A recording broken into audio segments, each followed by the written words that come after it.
Welcome back. Another 5-on-5 Sports Podcast. Been a minute. It's been a minute. Boys been busy doing stuff. So just as the title says, checking in. Yeah, we haven't been able to do one in a while, so it's good to just get back on track here and just start yapping. I mean, a lot of stuff's happened since the last time we've been on here and giving our opinions on stuff, since that's kind of what we do. And I mean, we've tried so hard to find a time to actually get an episode down.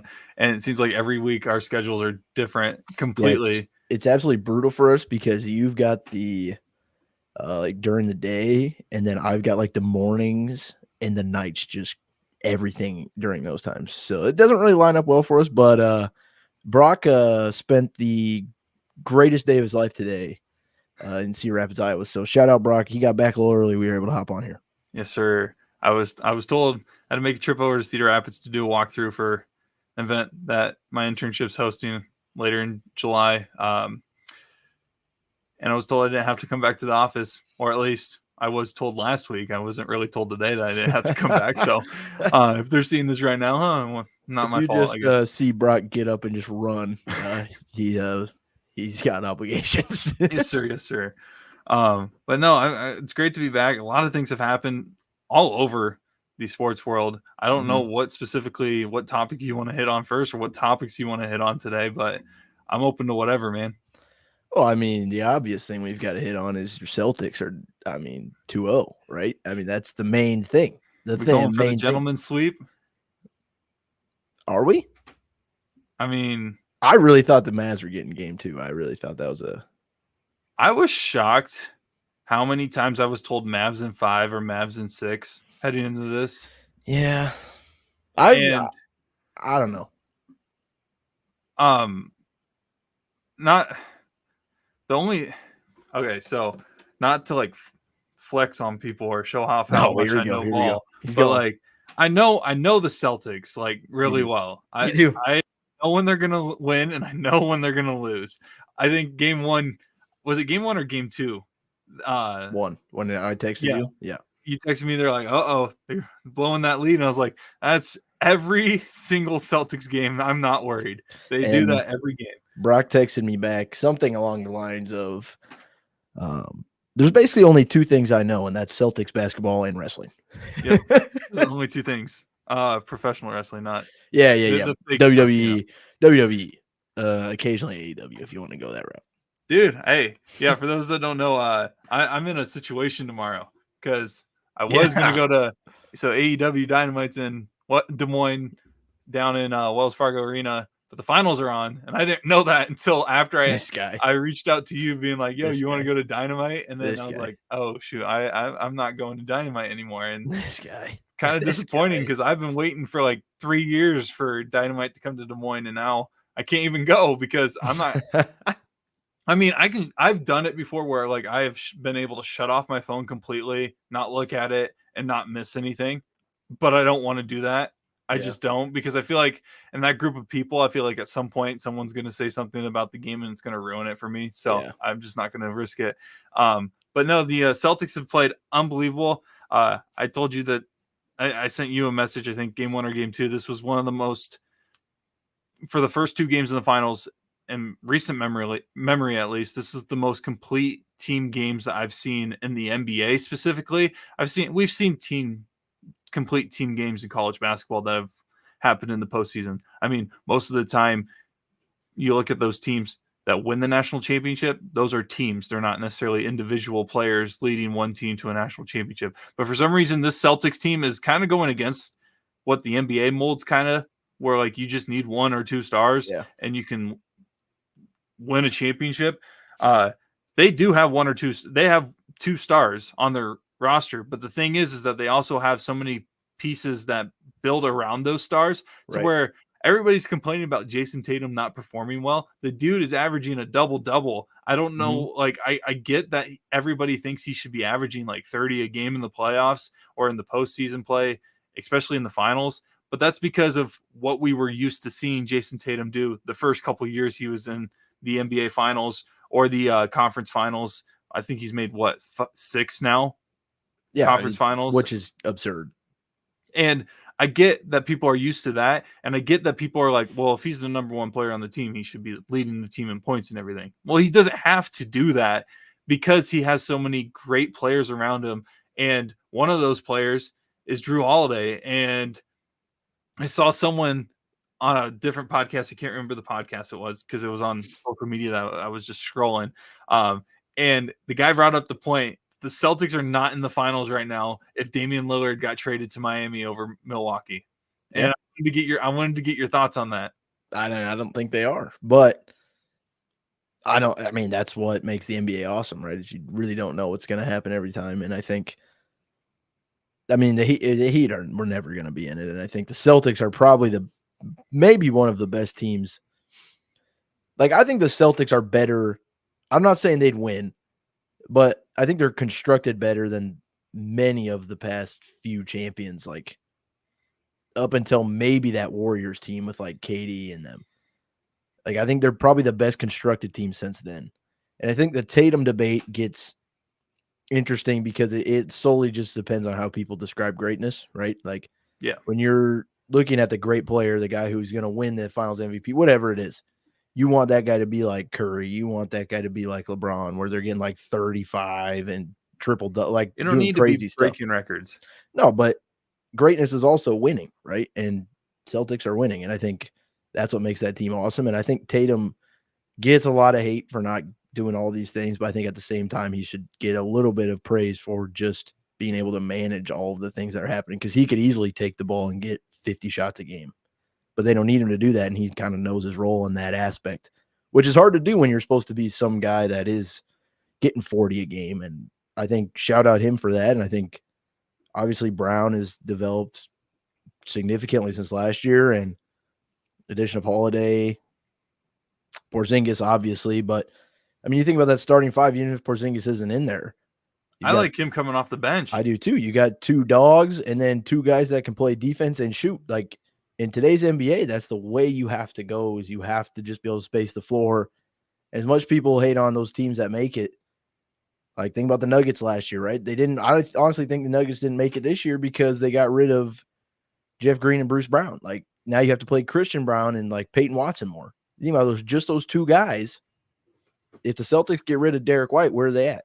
Right? Like, those are the things you have to monitor. And that's what I think makes the NBA so fun, and why people need to, it's fun to like, oh, Damian Lillard going here, doing this, whatever. But at the same time, it's about who you have on your team to build around those guys. And there's guys out there that I think if you put them in the right spot, man, they're going to be just fine. Just like some of those. I mean, Sam Hauser, right? That guy. And he's still struggling, though, from shooting. Been brutal this playoffs. But think about what he did during the regular season. You think, no disrespect to Sam Hauser, the GOAT, but he wouldn't be on our roster. He wouldn't be playing at least on any other team. I mean, obviously being a Heat fan, like, think about some of those guys the Heat trade away, right? Like, look what they do after they get traded away. They don't do as much, right? Because they're not in that position. Grant Williams, great example. It's just guys that, are you in a position to be successful at the time, and can you build a team that can be successful with you? Right? Gordon Hayward, why is he on the Thunder? Right? He didn't get any minutes. There's no business going to the Thunder, but you put him on a good team. I still think Gordon Hayward can probably get some buckets. So, Batum on the Sixers. That guy makes doing great on the Sixers. That guy got a bag, and when he got a bag, it never made sense to me in the first place. I get that he played good the year before that he got that contract. But I don't know. He was one guy that I was like, I'm not buying it to where like he deserves that amount. But still, even after he did that, and people realized it was not a good idea, even whatever situation he's been put in, he's been able to perform at a high level. And I think there's some guys that are built for stars, and there's some guys that are built to be like elite role players. I mean, think about the Pacers, right? I mean, Knicks, Josh Hart, DiVincenzo. Pacers, Nembhard, Nesmith, Turner, like TJ. Right. TJ McConnell, yeah, exactly. There's guys that you put TJ McConnell on. He was on the Sixers for a little bit. I mean, you put him on some other team, it's like, okay, he's going to do the same as Pritchard, right? But on the Pacers, he kind of cooks. Like, that's how you have to build a team. I think that's what's important for like GMs. When you watch that, that's what I would look for, is those guys that are role players that can really enhance my team, because everybody's going to be looking for stars. But can you get role players that aren't like, oh, you do this, but you fit my scheme in what I try to do? And what's your opinion on signing former stars that have to be forced to turn into role players? Because I think of both LA teams, honestly, where like they've kind of tried to bring in stars, or more specifically of an example, because both teams have had him, Russell Westbrook, who was an MVP guy, who was averaging a triple-double one season. And now he's kind of like being forced. It's either adapt or be left behind, really, for Westbrook. And I don't know. It's one of those things for me where it's like I get why you want to sign him because he is a good player when he is performing at a high level. But like telling someone to be not a star when they were used to being a star can mess with them mentally, and it can affect their play. Yeah, I think it's just literally just about how you coach them and how bought in they can be, right? Like if you got a guy that you're telling you're going to be, you need to come off the bench. Like in all honesty, this is what I wish the Heat would do with Hero. Like you're the sixth man, bro. You're going to get 25 a game running that second unit. You're going to be able to do whatever you want. And then at the end, you're still going to be in. You're just not going to start right away. You just got to get the match. Like I want you with this group, with this squad. You're going to get 25 a game. You're going to destroy. You won 6 man of the year. You're going to win like 10. You could be like Jordan Clarkson, bro. You could win except better. But you just got to buy into that role. Will you? I don't know. But if you can get people to buy into the role, then you become successful. But the hard part about that is you have to prove that you know what you're talking about. Because if you think this guy doesn't know what he's talking about, and he's like, yeah, you're coming off the bench. No, I'm not. You don't know what you're talking about, right? Like, how do you prove that? That's the constant battle, I think, that a lot of teams face. Yeah, I completely agree. Tyler Hero is actually one of those players where I think if he did go to a different team, his career would dip quickly. You think? I actually do believe that. I don't know. It's just that he kind of has the skill set that a lot of players similar to him. Mm-hmm. Yeah. Like teams already kind of have that. And he fits, more specifically, I guess he just fits that Miami mold. He just needs to accept the I'm going to be a 6-man guy, or I need to be the 6-man in order for this team to be successful. Right. Like, or you can start, but then you're going to get more rotation minutes with like that not necessarily like a second unit, but just like rotation minutes where you're the guy, right? Mm-hmm. That's what you need more of. But I mean, because I'm sorry, he can't be a top 3. He can't be the third option, or honestly, I don't know if he can be the fourth option for a championship team. It really depends on who the first two are. Yeah, I think he could be like I think he could be a solid third, but the problem, like, if we don't need to talk about the Heat, but like the Heat problem is like Bam is like a 2.5 offensively and like a 1 defensively. And then it kind of meshed. You know what I'm saying? Like there's not enough offense. It just kind of depends. And Bam's developing. Like I think Bam's going to be a great 2 at some point. And he's not bad now, but yeah, we don't need to talk about the Heat. But like the Celtics, and I'll say this about the finals matchup. The Celtics are built great. The Celtics, I think, would have had a lot more trouble. And they could still lose this series. Not saying they can't, but I think the Nuggets and the T-Wolves were built so much better to face the Celtics, even the Thunder. Like the Mavs are built so poorly to face the Celtics because the Mavs are built. You have 2 guys. You basically have 2 guys that play offense, 3 guys that play defense. When the guys that are on defense, the 3 guys that play defense on offense need to be able to shoot and make layups and rebound. And the guys that play defense and the guys that play like Kyrie and Luka need to be able just to hold their own on defense. Well, you can hold your own.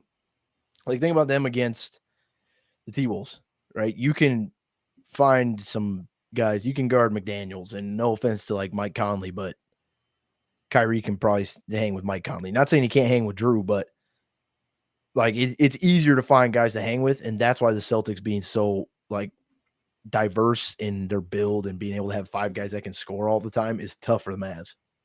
Yeah.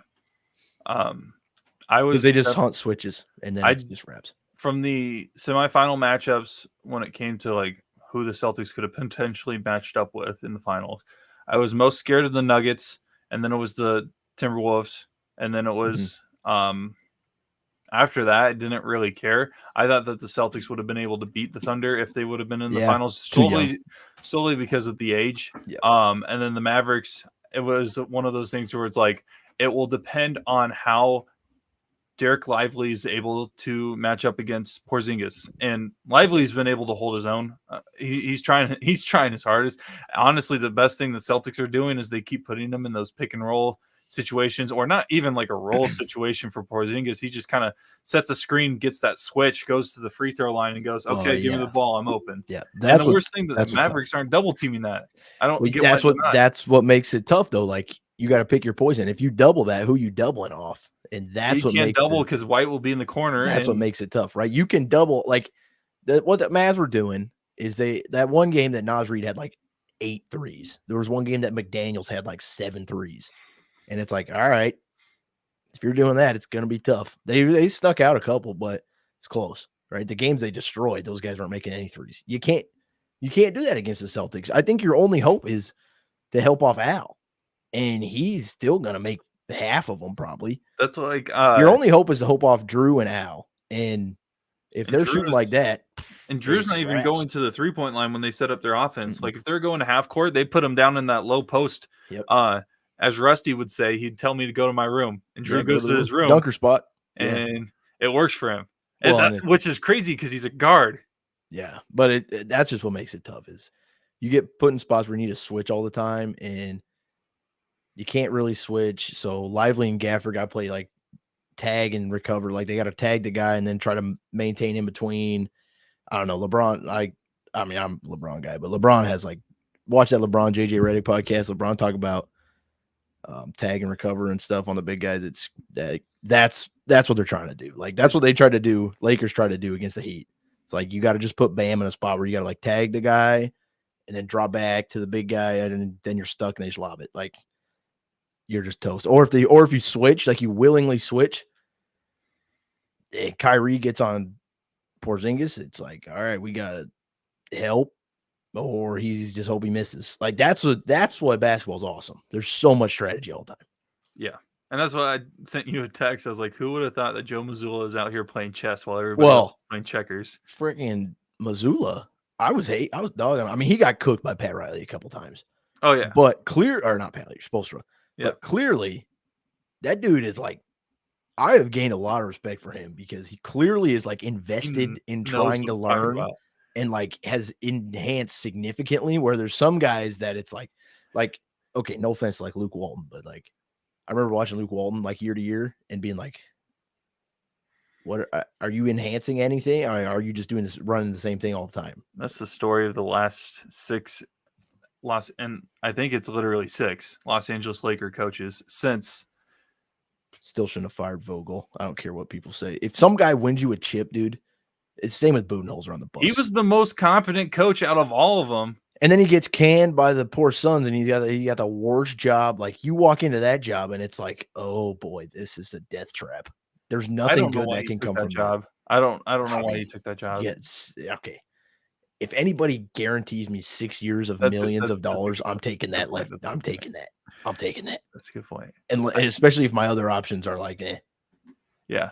You mentioned the Celtics. I guess Mazzulla, but their assistant coaching staff is one of the best, if not the best unit in the league. Cassell will have a head coaching job at some point. Don't they have I swear I see Emile Jefferson on their bench. Let me double check. Like former Duke legend. Like I'm pretty sure I've seen him on their bench. Let's see if I can find here. Yep. Yeah, okay. That guy was I think Tony Dobbins is a guy that I've seen a couple times getting rumored in head coaching positions. If you win championships, obviously you have a good staff. And that's what it is a players' league, but at the end of the day, the coaches help win you a championship, whether you want to admit it or not. Yeah, which is, again, I mean, you want to talk about coaches and players. That's why I texted you when I first saw Hurley might go to Lakers. I texted you, I don't believe this at all. There's no chance he goes to the Lakers. There's no chance. I didn't really believe it. It was one of those things I'll believe it when I see him in the press conference. Agree. It wouldn't have shocked me completely because I get that it's actually probably more secure job than UConn, because UConn.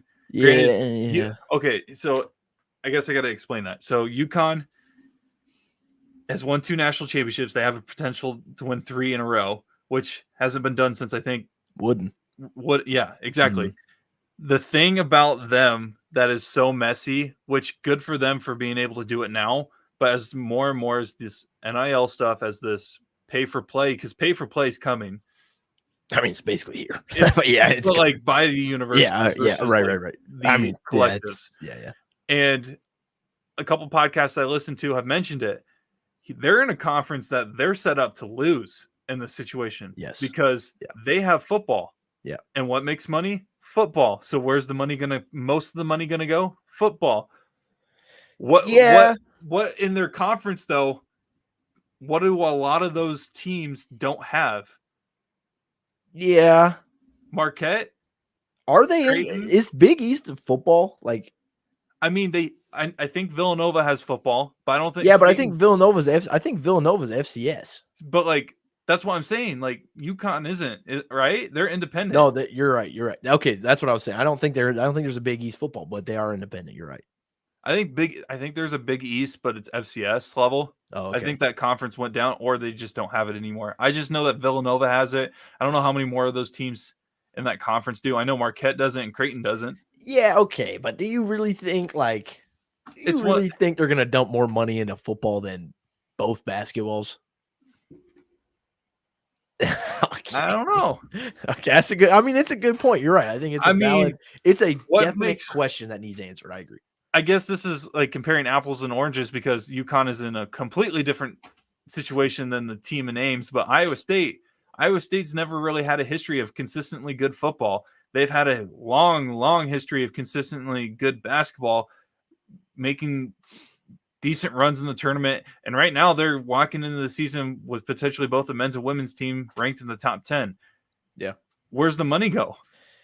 I think that's a very valid question, but I also think that Iowa State football, for as bad as it was for a while, when we would go watch the legends like Jacob, shout out Steel Jans, like Cole Netton, Brock's favorite, like Cole Netton. There's guys. I mean, it was bad, but it wasn't. It's on the come up, and as bad as it was never, you could see there was always light at the end of the tunnel, no matter how dark it got. Well, yeah, because the fans. Right. UConn, I don't know if there's like what peak UConn football is what? Sneaking into the top 25 maybe one time? I don't think they've been to a bowl game in over 15 years.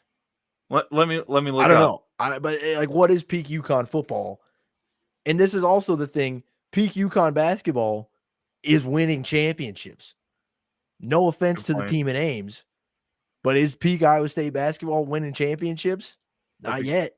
That's a good point. So if you're on an even field of football versus basketball, you might have to do football in that aspect, which is, I don't know if I like that, but I can see where people would lean that. Whereas UConn, I see if we can win championships left and right, I'm probably going to dump money into that. And again, it's comparing apples and oranges because Big East basketball versus Big 12, Big East basketball with maybe an FCS level Big East. I don't let's just assume they don't have a football conference. Big 12 has both basketball and football. And they're trying to be that third conference that's right. Trying if you're to the third dog, you got to be able to hang and everything, right? Okay, so Iowa State played UConn in, I think, let's see here, 2011, if I remember correctly. And that year they were 5-7. They went 5-7 the next year, 3-9, 2-10, 6-7, 3-9, 3-9, 1-10, 2-10. Didn't play in 2020, 1-11, 6-7, 3-9. Yeah, so like, where's the light? There's no light. A bowl game is the light, right? Iowa State, yeah, and partially due to the fans, agree. But at the same time, I really feel like Iowa State fans, staff, everybody there, I mean, the light's now making the freaking playoff. You think UConn's going in a football season? How long until we see make a playoff? No.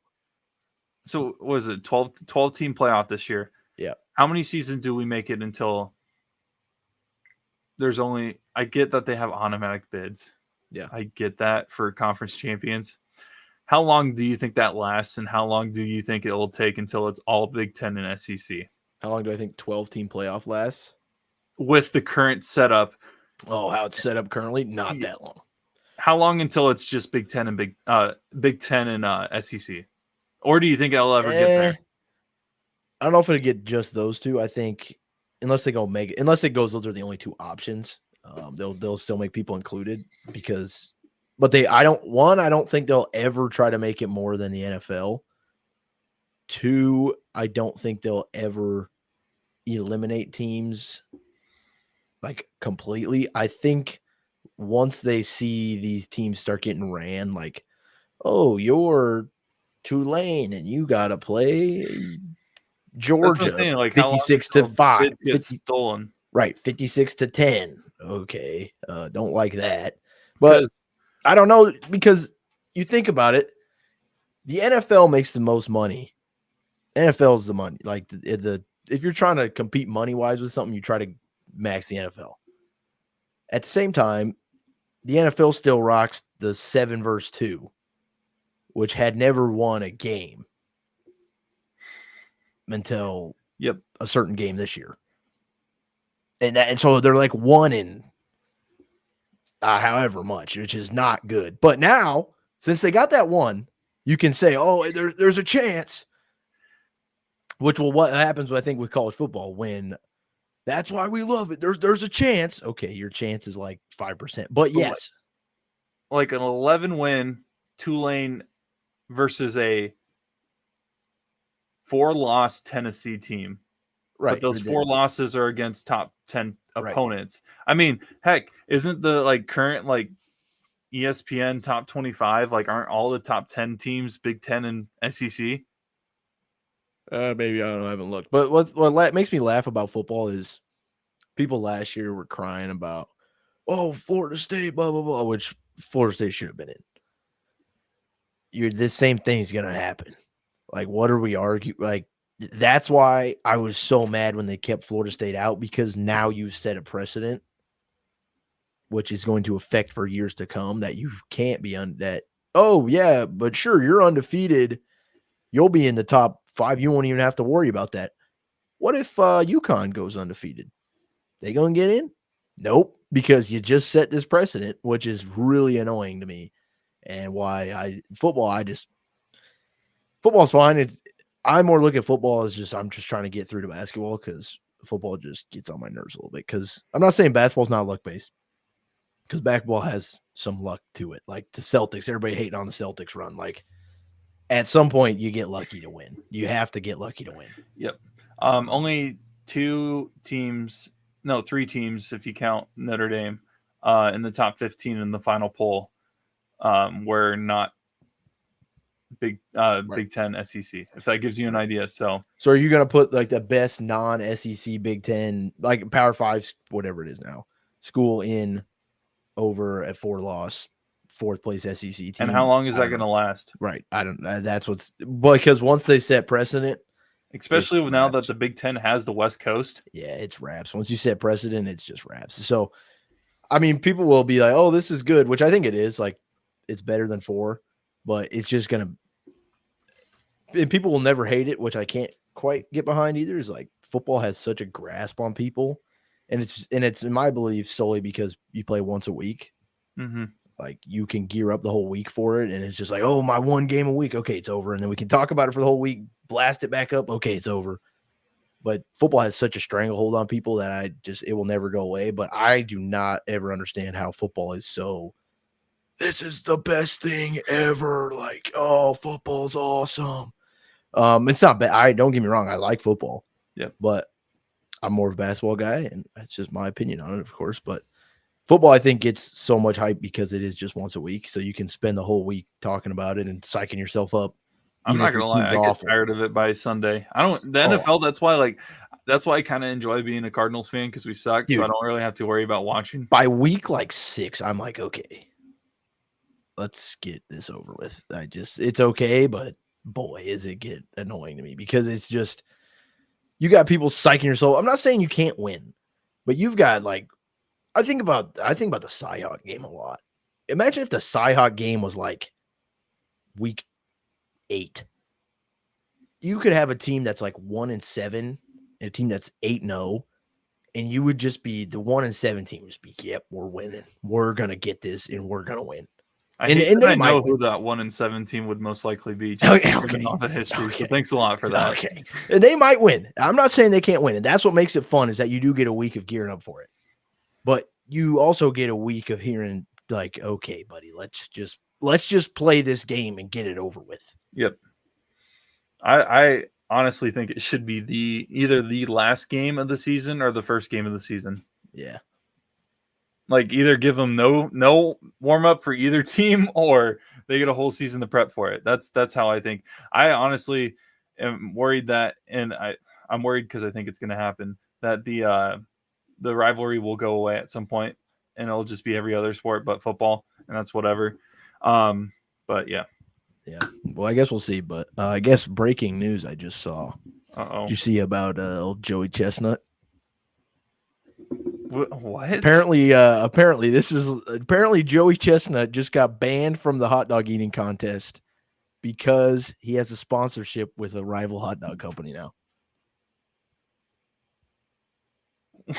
Yeah, massive breaking news. Where is this at? I just saw it from ESPN, man. Massive breaking news. Joey Chestnut reportedly banned from the famous hot dog eating contest, one of the greatest traditions in the history of America. Joey Chestnut out. Oh my gosh. Downgraded to out. Joey Chestnut. Oh my gosh. Not like this, man. What a run. What a run. Yeah, what a run. Let's give it up for old Joey Jaws. Attaboy. Hopefully you come That's back. how you end it. First of all, that is they must be paying him a bag, bro. That has to be the most comedic way for the most comedic event to end a run like that. Oh my! And think, all right. I don't get me wrong. I don't mind turning on the hot dog eating contest because I think it's funny. I think it's funny and gross. Though. It's so gross. But at the same time, think about how many people just tune in because of Chestnut. Oh yeah. I think a lot of people would tune in this year just to see what it's like without.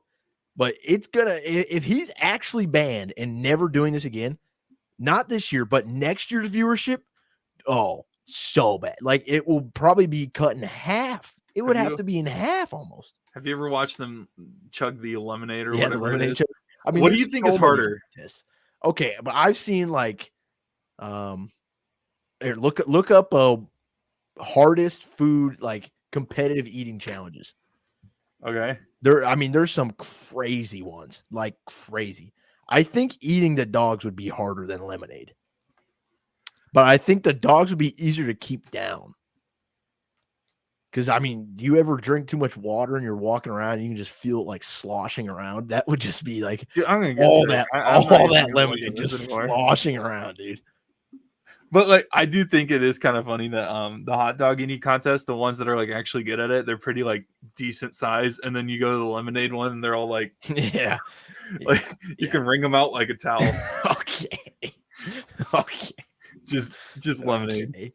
That would I don't know which would be harder. I would never do either, but I don't know what to say. I did not expect the Joey Chestnut. I didn't either. Joey Chestnut bomb on the 515 Sports Podcast. Obviously as reported by ESPN, but 515 Sports Podcast. We're giving you all the breaking news on Joey Chestnut. So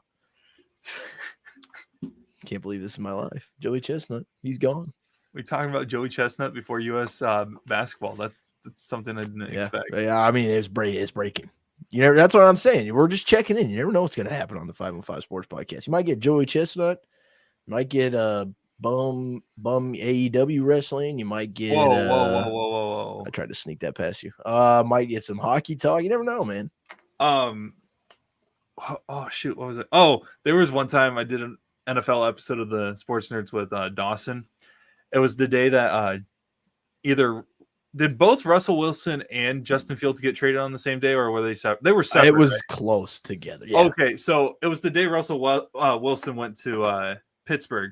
It literally happened, I think, an hour and a half after we got off the air, and I was like, really?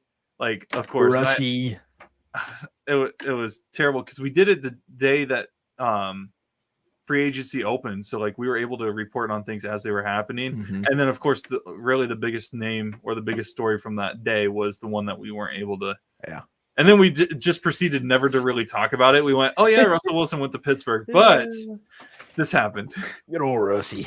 What a guy. What did he? Well, I guess since you brought it up, I guess we probably should hit on a little U.S. basketball, huh? Or Caitlin Clark versus the world, or more specifically, Clark versus the people involved in the actual business of basketball. I'm actually interested. This might be good. What do you, let me hear your thoughts. Okay, so I'm actually from the perspective, yeah, did she deserve to be on the team? Marketability wise, yes. I thought it was going to be a double-edged sword whether or not they brought her or not, because it was going to be if they brought her, everybody was going to ask her teammates what's it like to play with her. If they didn't bring her, it's going to be why isn't she with you guys? And that's it was going to be the question 100% every time leading up to the Olympics. Yeah. They've also the Fever have played 500 games in 10 days. Okay. Also, before you get this is why we talked about this. Me and you talked about this. People are going to realize quick that Fever are not that good. Like, they're just, the team is not that good. Like, no disrespect to like Nalissa Smith, Boston, Lexi. They're trash. They're just not. I'm not afraid to say they're trash. They'll win games and they'll do fine, but they're not able to compete with the top level team. Even like the best, not even the best teams, like the next tier. Like. And real quick, for those Iowa fans that are saying that they should fire their coach and hire Lacey Bluter, you want to make this Caitlin Clark situation worse, do exactly that. Because that will just make this whole situation worse if they bring in the one coach that everybody wants Clark to have, not necessarily that whole team. Yeah. Well, it makes me laugh because I was able, like, I'm not really in on Iowa, like, fan like that, where Iowa State, you grow up around it, you know. People with Campbell were getting so annoying to me with, we got to fire him, or like, there's still people like that, right? And the people now I see that there's people at every fan base, I would assume, but like the Iowa people that are just like following Caitlin Clark, which is good, right? It's good for the W, it's good for all that, but there's some crazy people out there that do not quite know all the things that go into it. It's just like your perspective, which is great that you have an opinion and you are able to voice your opinion and say what you want. But it's hard when like sometimes a lot of those people get a lot of traction and it's like, okay, wow, we're actually rolling with this. The thing I hate about this whole Clark versus kind of, again, like I said, it's not Clark versus the world. It's Clark versus the people in the business of basketball, I feel like, or more specifically, probably the athletes involved. Yeah. The thing that upsets me the most is that it always somehow gets brought back to her versus Angel Reese, and I don't get why that. Right? It's like, okay, so it's like people fell in love with the Bird versus Magic rivalry so much that they're like, the W needs that for this league to be successful, so let's force it on two people that are completely opposite in personalities, completely opposite. Really, when you look at skill set and talent, and if you look at like really what they're doing team wise or what they're contributing to their team, they're completely opposite right now. Because Clark, Indiana would be winless right now without Clark. Yeah, probably. I think Chicago would probably still be where they are in the middle of the pack, bottom half. That's a great point. That's what I agree with. I think that's what gets me a little bit is, yes, it's good to have rivalries. I think that's great for the W. I think it's great that they can be competitive, and that's awesome. But I hate that they compare them so much because it's like comparing Luka to Porzingis. They're not the same. Like, I get that you can compare stats and numbers, but Porzingis is not going to do things that Luka's going to do. And Luka's not going to do things that Porzingis is going to do. Don't get me wrong. Angel Reese has had a really good rookie season, really. When you talk about how difficult it is to like get on a roster in the W and then actually consistently play and stay. Well, she's averaging 11 points, almost 10 rebounds. She's not doing bad. Okay. I hope nobody takes this the wrong way. This is a complete joke. Oh boy. I saw someone tweet out the last time, I think it was after the whole Carter situation, because Reese got brought back into it because, of course, teammates. Right. But someone said that you can, and I looked it up to fact check it. Remind the people who Jonte Porter are. Jonte Porter is. Oh boy. Do you know? Let the people know who he is. Banned from the NBA for gambling. And he was betting on him against himself. And he was betting on himself. Yeah, not even like on it. Okay. He was actually preying on his own downfall. I'm not making this up. Jonte Porter has a better field goal percentage than Angel Reese does. Yeah, that's what I'm saying. Like, it hasn't been great, but it hasn't been like unbearable. Like, there's been positives, there's been negatives, but that's what I'm saying. Like, she doesn't bring to the table what other people bring to the table, and it's not like bad, but she also brings to the table other things that other people don't. Like, that's why you have different people on your team. I mean, come on. The way this season has went, though, has been the exact opposite of what I thought it was going to be when it comes to how the WNBA is going to be able to capitalize on this. It's to the point where I'm actually getting annoyed and I don't want to follow it anymore because they're pushing it to, I don't know if it's the W specifically or if it's the players, because there have been players that have said that whether they want to admit it or not, they have basically tiptoed around the idea that they don't like Caitlin. Right. Certain names come to mind. And so, some of those names I'm big fans of. That's just what it is. It's part of the game, honestly. Clark's not going to be liked by everybody. LeBron's not going to be obviously liked by everybody. Right. That's just part of being an athlete. I'll say this. I don't think Clark is liked by everybody, but I do think she's respected by everybody. I think that's where everybody gets it way wrong. So is it jealousy then? I don't know. I don't know what it is, but this person got you charter flights, blah, blah, blah. Like, I think that people annoys me. That stuff annoys me too. Like, she is, I guess I don't know for a fact, but I would put a lot of money down that she is respected by everybody. She may not be liked. Like, I promise LeBron is not liked by everybody, but LeBron is respected by everybody. And I'm not comparing the two, but yeah, the concept is the same. Yeah. So back to the whole situation of whether or not she should make the team. So they always say that it's for the 12 spots are for the 12 best players. Obviously, if you watch the men's game, that's not always true. Yeah, it's just not true. Anthony Davis, also no disrespect to like Drew Holiday, but yeah, Drew Holiday is not one of the 12 best players, but he is great for that team. Well, Anthony Davis was not number 12 in the top players in the world when he was coming out of college. Right. And if you think about the 12 best players on the men's side, you would take, there's 10 Americans that got, I believe 10 that were first, second, and third all NBA. So you take those 10 and then the other two are just like wild card spots. If that's how you wanted to do it. And that's honestly think it should still go back. I want to see them try to go back to the college game for 1 year. I just want to see if the college athletes could even compete.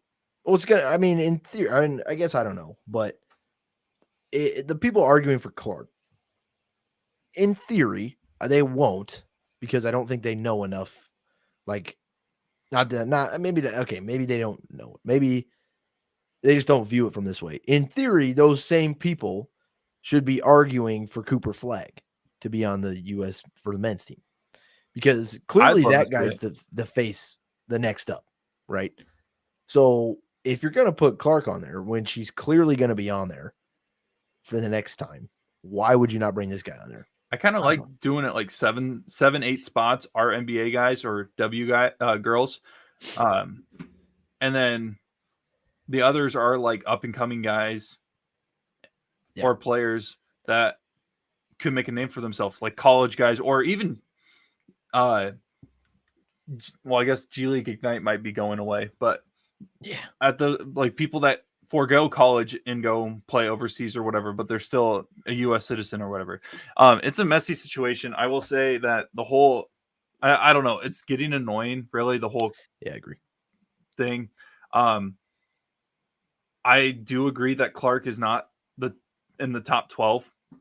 this season and athletes. So whether or not that warrants the reason for her not being on there, whatever. I will say that I will enjoy the Last Dance documentary of Diana Taurasi when she says that she didn't want Clark on the team, just like Jordan didn't want Isaiah Thomas on the Dream Team. But well, again, that's a great. Anybody that questions that, I'm a Taurasi fan. I'm just making a joke. Well, and so my take, which I mean, I don't know if you watched a lot of First Take lately, but I actually really I like Andrea Carter. I think she's a dog, but she had some great points on there.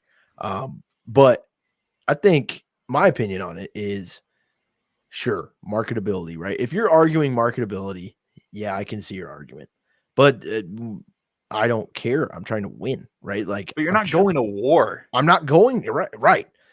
You could take the next best 12, and I bet you the United States team would still probably win. Yes, valid. That could be true, but then you can't. If you're taking the 12 best, if you're trying to make the best team, do you put her on there? That's the argument, right? Mm-hmm. Marketability. This is where I'm at with marketability. Yes, it'd be great to have her this year. Give me 4 years of can't believe Caitlin didn't get on that team. Blah blah blah. Give me 4 years of that. This roster is going to be completely turned over.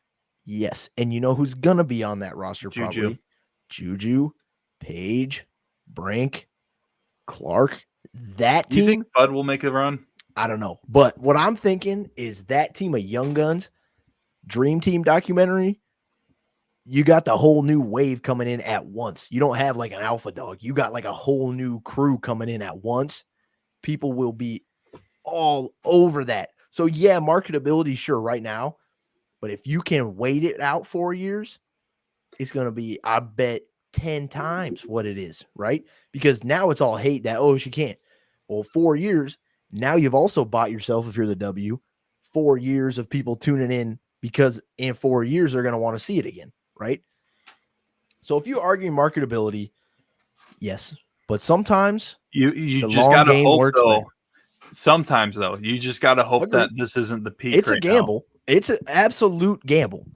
But because they're expanding, I think I would make the same gamble. They're playing.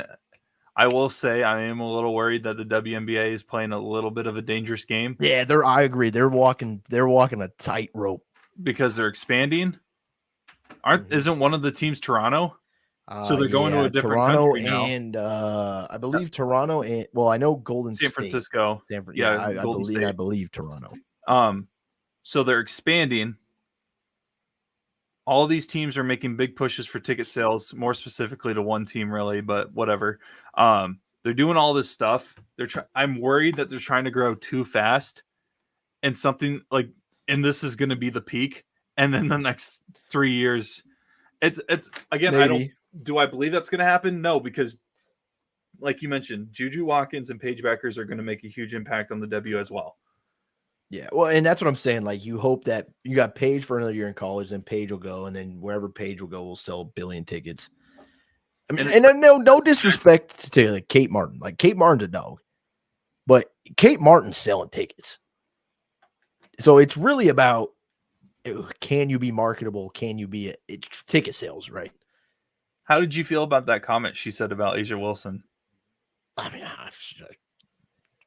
correct, probably. You got what I meant, though. I sent you a text about. Yeah. So for those that don't know, Kate Martin basically just said, leadership-wise, A'ja Wilson's the best player that she's played with. Not trying to start any like rumors of like what that means specifically, but she did play with Clark. Yeah. But again, A'ja Wilson is probably she's number one in like right now. Yeah.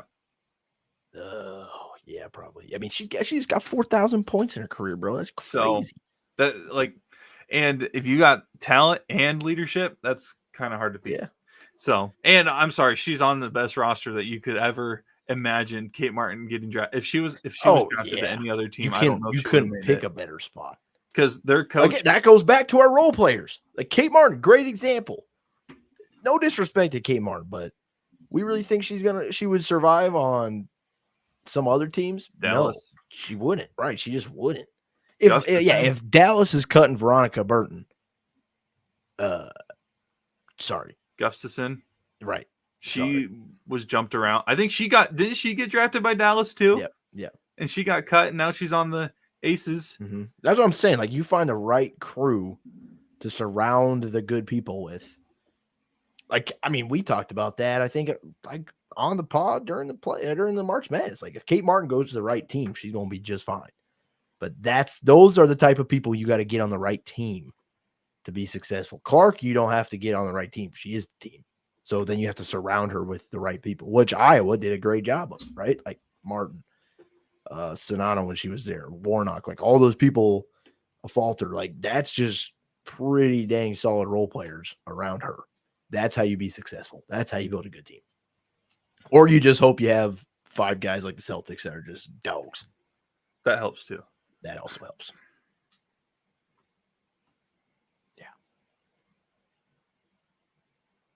I feel like you're itching to say something. No. I honestly, I'm trying to think of something else to say. But I mean, I think we caught most of our stuff. You got any WWE you want to hit on, or are you good? Honestly, nothing huge. I think for those that watch wrestling this weekend will be pretty chalk when it comes to who you think is going to win. Yeah. Who you think is going to win, most likely they're going to win. I will say my favorite thing that I'm praying happens. Obviously, Judgment Day, right? Remember who was the OGs trying to take Edge out of the Judgment Day? Finn, Liv, and AJ. Not Styles. Oh. So imagine if Finn's been in a Judgment Day for like. But AJ's on SmackDown. No, I'm AJ. I'm taking AJ out now. Oh, okay. But imagine that was like who was trying to take. Oh, out you Edge. think they're backdooring this right now? Yeah. I see that. Finn's been in the Judgment Day for like a year plus, just trying to take it down. That's the story. That would be awesome. Long form storytelling. I could see something where like Dom and Finn are in Money in the Bank. Yeah. And like that's when it gets broken down. Finn needs to win a title here soon. I'm starting to get Finn needs to win a title and he needs to go back to Demon Finn, bro. Demon Finn is him. They've hinted at it. I hope him versus Priest for some. Please tell me you've been paying attention to the background scenery that's in their locker room. Yeah. Slowly more and more little logos are being replaced, and they're not doing that. For those, this is why for people that don't actually pay attention to professional wrestling and like hate on it, they don't understand the little things that like add up to everything. They place little Easter eggs all the time. The whole time. Sometimes they do it years in advance, and they'll be like, "Oh yeah, you remember that one time?" Yeah, that's what's great about it, and why I love WWE is because you can place Easter eggs, and then it never works out, and it just like, Yeah. But then when it does, it's like, oh, look at that! Like it makes I really think the Stone Cold one at WrestleMania where they had him on the truck or whatever. I really don't think that was ever in the works. I think that was just like a pray, like please, and then it didn't work, and it's like, oh man, whatever. We got Undertaker, So I don't know, but Demon Finn Hive rise up. I'd take that. I would love Demon Finn back, bro. Anyways, that's all I got on WWE. But yeah, their roster's a mess though right now. I'm not gonna lie, because it's like I see so many people that could be title holders, but I'm so used to it's deep. It's deep, which I think that's better, but. We'll see what happens. You got anything else? Celtics and how many? Mavs and how many? What do you got? I still say Celtics and 7. I don't know it's one of those things where it's like they have gotten over the hump of playing at home. Well, they've all, in theory, all they've done is what they're supposed to do. Like they haven't done it. Like Mavericks, if you win your home games, you're right in it. Yeah, exactly. Yeah. That's why I like everybody writing this as over already. No. So dumb. I think 2-0 is like you win 80% of the time, but there's also 20% that you don't win. Just know who loves being upset. This guy. So I got Celtics in 6. This is the most confident I've ever been in a Celtics team. Oh, this is maybe the best Celtics team. Like I went into that Warriors finals. Maybe I went into that Warriors finals being like, I'm like, this is of course we're gonna play the team that everybody's counting out. Yeah. and Curry's going to win this.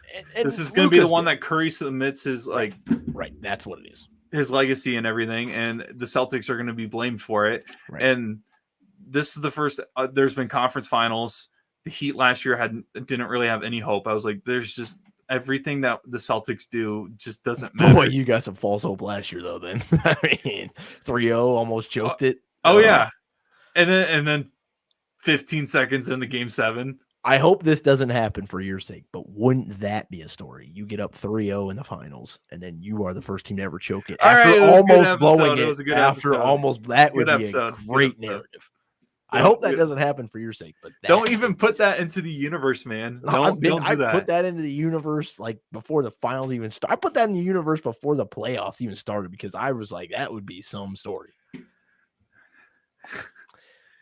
If that happens, you can find me up on the top of the roof. Okay. Yeah, your roof's not that high. I think you'll be all right. I'll dive. Michael Phelps. I broke my back. Mike Tyson. Spinal. Great quote. I got nothing else. You got anything? Nope. People. I think we're gonna do a Hardwood Combos episode tonight. We're either gonna live stream it or we're gonna record it and then post it tomorrow morning. For those that are wondering why we're not streaming on Facebook, we need 100 followers apparently now, thanks to Facebook changing the rules to be able to stream. So we're at 70, so need 30 more to be able to stream back on Facebook. And I know we've had a large following on Facebook. So for those, if people are wondering where we are, just let them know that, hey, tune into on either Twitter or get people to follow on Facebook. Follow up. Is the whole squad on Hardwood Combos tonight? No. If I could get a consistent response from text from people, I hit on a sore subject. I'd be like, what? Pod tonight, and then not hear anything for 3 days. And I'll be like, okay, so we're not doing one 3 days ago. Well, be on the lookout. Apparently there's one tonight. It might be live streamed. It also might not be. So, but it will be out eventually. So be on the lookout for that from the boys. That's all we got for this episode. We'll probably be checking back in eventually here once football starts to get going and basketball stuff, maybe after the finals. We'll see what happens. But that's all we got for this episode. 5-on-5 Sports Podcast. Max Olsan, Beirman. Peace.